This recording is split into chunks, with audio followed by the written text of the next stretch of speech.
Hello नमस्कार दोस्तों, आप सभी कैसे हैं? आशा करता हूँ आप सब बढ़िया होंगे। तो दोस्तों आरआरबी एनटीपीसी 12th लेवल का लास्ट टारगेट है। 20 टारगेट की बात करी थी, आज 20वां टारगेट है। मैंने अपनी तरफ से पूरा 100% जो मैंने बोला था वो सब करके दिखाया है। और आपने कितना किया है क्या नहीं किया है ये आपकी जिम्मेदारी है। आप अपने आप को धोखा दे रहे हैं, मुझे नहीं। ठीक है, मेरा काम था जो करने का मैंने कर दिया आपके साथ। मैंने कहा था टारगेट सीरीज चलाऊंगा, तो टारगेट सीरीज मैंने कंप्लीट कर दी। और आपको पूरा सब कुछ सिलेबस जितना मुझे लग रहा था, इंपोर्टेंट चैप्टर थे रीजनिंग के अंदर, मैथ के अंदर, जीके के अंदर, जहां से लगातार क्वेश्चन पूछे गए मैंने वही सबसे पहले कराएं। बाकी एक दो चैप्टर आपका बचा हो तो मैं और आगे टारगेट को कोशिश करूंगा ऐड कर दूंगा। ये आप खुद रिवीजन कर सकते हैं। ठीक है, आज जो टारगेट के डे में मैथ के अंदर जो है ट्रिग्नोमेट्री के अंदर कंप्लीट आपको कंप्लीट कर लेना है। जो ट्रिग्नोमेट्री है उसको कंप्लीट कर लेना है विद क्वेश्चन। कम से कम 100 से 150 क्वेश्चन इसका रिवीजन कर लेना। सिंपल क्वेश्चन आएगा ट्रिपलेट पे ही। अगर बेसिक आपको पता नहीं चल पाता तो 3 4 5 के ट्रिपलेट से ही जो समकोण बनता है उससे ही आपका ये क्या है,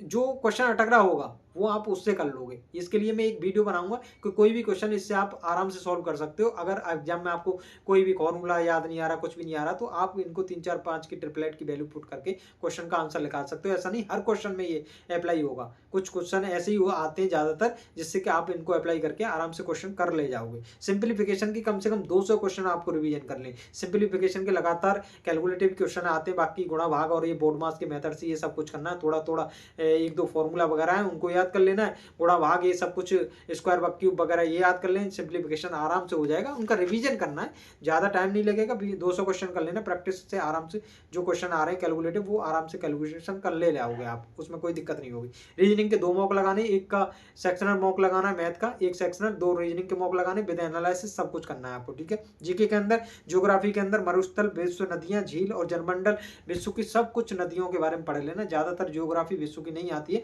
भारत की भूगोल के बारे में सब ज़्यादातर पूछा जाता है, वो मैंने पहले बता दिया है, वो कर लिया। और इसके बाद भी आप इतना करने के बाद, विश्व का भूगोल पढ़ने के बाद, उसके बाद आपको वो पढ़ना है भारत का भूगोल का, बार बार रिवीजन करना है। मैंने अभी जियोग्राफी के अंदर बताया मरुस्थल, मरुस्थल, विश्व की नदियां, झील, जलमंडल, ये सब पढ़ लेना। इससे पहले भी मैं जियोग्राफी विश्व का करा चुका हूँ, इतना पढ़ लेना काफ़ी है। इससे ज़्यादा विश्व में पढ़ने की कोई जरूरत नहीं है। उसके बाद भारत के भूगोल को पूरा अच्छे से निचोड़ के पढ़ना, एक एक क्वेश्चन वहीं से देखने को मिलेगा। इस बार भी ऐसा ही हुआ था, आरआरबी एनटीपीसी सीबीटी 1 में, ग्रेजुएशन लेवल वाले में ऐसा ही आया था पेपर, वही सब कराया। बाकी इकोनॉमिक्स बची है, इकोनॉमिक्स का आप कोशिश करना कि खुद पीवाईक्यू या खान सर की कोई भी क्लास नोट्स वगैरह हो तो वहाँ से उनका रिवीजन कर लेना, समझ में आ जाएगी। और आपको खान सर की जो क्लास नोट, वो फाउंडेशन बेस की जो नोट्स आते हैं उनको ले लेना, काफ़ी है, उसमें से कवर हो जाएगा इकोनॉमिक्स से आएगी तो। और इकोनॉमिक्स में हरित क्रांति वगैरह, पंचवर्षीय योजना वगैरह ये सब पढ़ना है, फालतू और कुछ नहीं पढ़ोगे। और इतना टाइम भी नहीं है ना, और इकोनॉमिक्स को